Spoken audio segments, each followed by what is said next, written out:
পুনর্বাসনের যদি বিকল্প কোনো জাতীয় নাগরিক পার্টির দক্ষিণাঞ্চলের মুখ্য সংগঠক হাসনাত আব্দুল্লাহ বলেছেন, খুনি হাসিনার নির্দেশে বুলেটে বিদ্ধ হয়ে মাথার খুলি উড়ে যাওয়া ভাই হাসানের জানাজা আজ অনুষ্ঠিত হয় শহীদ মিনারে।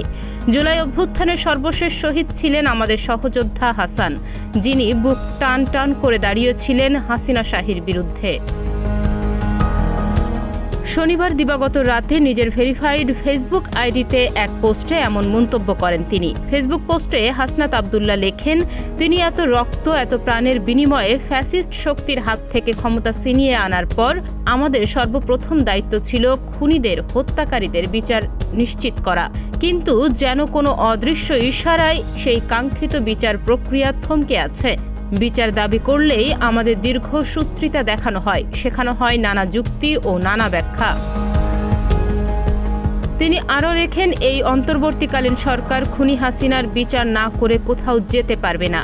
গণহত্যার মাস্টার মাইন্ডদের বিচারের মুখোমুখি না করে আসিফ নজরুল স্যারও তার পদের দায়বদ্ধতা থেকে মুক্তি পাবেন না।